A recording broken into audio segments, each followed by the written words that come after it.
हम क्लास 8 का chapter number 2 खुद अज़्वे दोस्त और दुश्मन पढ़ रहे थे। ये इस चैप्टर का पार्ट 3 है। फर्स्ट और सेकंड पार्ट मैं आपको ऑलरेडी करा चुकी हूँ। फर्स्ट और सेकंड पार्ट में हम लोगों ने खुद अज़्वे यानी माइक्रो ऑर्गेनिज्म के बारे में जाना कि वो किस तरह से मतलब कितने तरीके के होते हैं, उनकी शक्ल और वो रहते कहाँ हैं। जैसे कि आपने ये देखी जी, कुछ एल्गी, प्रोटोजोआ, फंगस और ये बैक्टीरिया वगैरह के स्ट्रक्चर दे रखे हैं आपकी बुक में।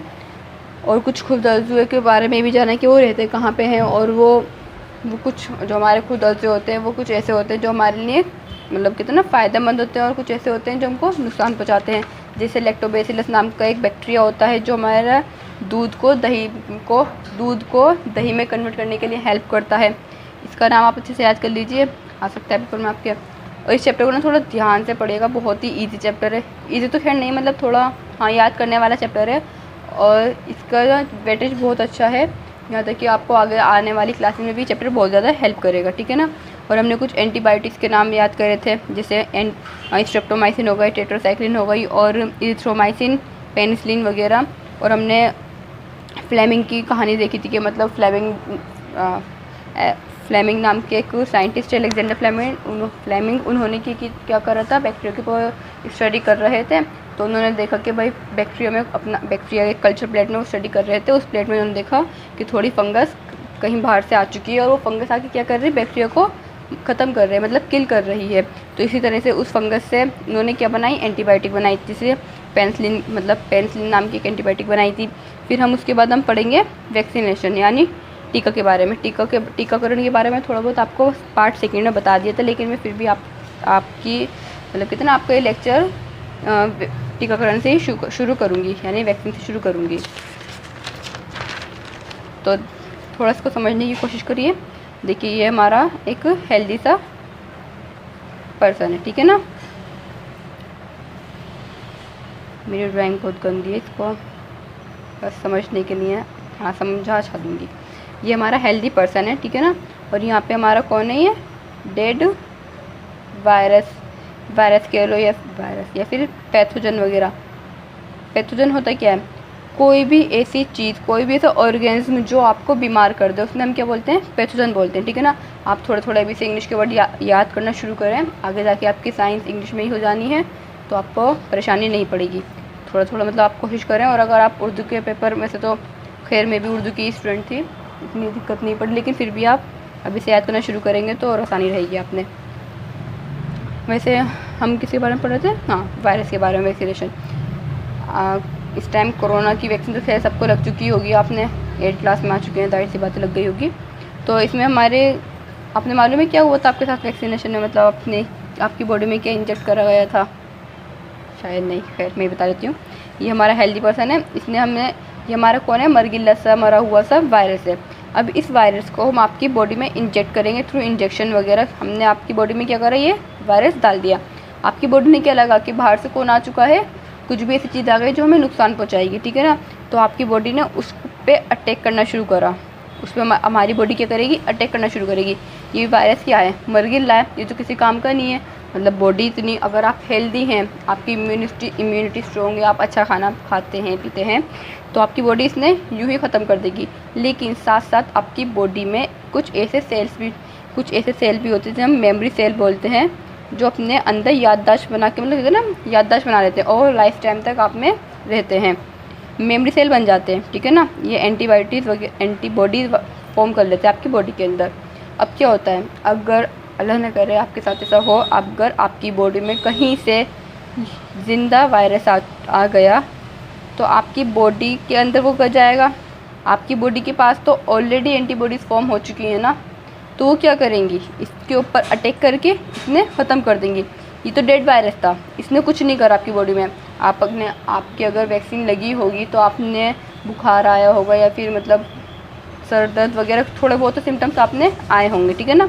तो आपकी बॉडी क्या कर रही थी, खुद को प्रिपेयर कर रही थी, एंटीबॉडीज़ वगैरह फॉर्म कर रही थी, ताकि वो अगर नेक्स्ट टाइम आपकी बॉडी के साथ ऐसा कुछ होता है, कुछ वायरस वगैरह, और लेकिन वायरस कौन सा, ये वाला कौन सा वायरस, हमारा कोरोना वायरस मान लें, ठीक है ना। ये कोरोना वायरस है, अगर नेक्स्ट टाइम आपकी बॉडी में फिर से कोरोना वायरस आएगा, तो आपकी बॉडी इसने क्या करेगी, अटैक करेगी, इसने ख़त्म करने की कोशिश करेगी। क्यों, क्योंकि बॉडी के पास जब पहली बार आया था तो जब तो उन्होंने थोड़ा बहुत मतलब झेल लिए थे कि चलो कोई बात नहीं, तुम आए हो, मतलब तुमने आके हमें बीमार कर दिया, लेकिन नेक्स्ट टाइम कहते हैं ना, एक बार धोखा खा लिया लेकिन दोबारा धोखा नहीं खाएंगे।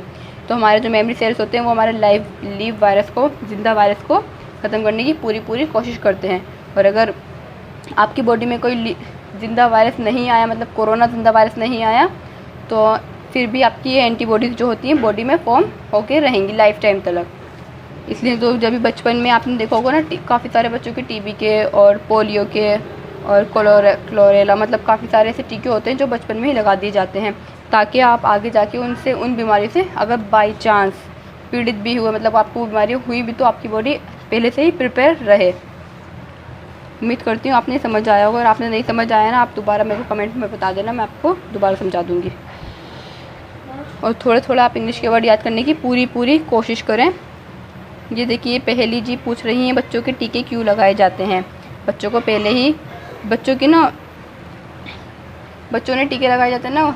कौन कौन से टीके आपकी बुक में दे रखे हैं, ये दे रखे हैं, क्लोरेला का, ट्यूबरक्लोसिस का, हेपेटाइटिस का, small pox and chicken pox वगैरह के इंजेक्शन आपने बचपन में ही लगा दिए जाते हैं, ताकि अगर आगे जाके आप इन बीमारियों से घिरें तो आपकी बॉडी आपको कवर कर सके आसानी से। एक बात और, वायरस की ना कोई दवाई नहीं होती, ठीक है ना। हाँ, बैक्टीरिया की दवाई बनाई जा सकती है, लेकिन वायरस की कोई दवाई नहीं बनाई जा सकती। इस बात ने आप याद रखिए। जो इसकी डिटेल स्टडी आप हायर क्लास में जाके करेंगे। तो आप शुरू करते हैं अपना टॉपिक, वैक्सीन, टीका।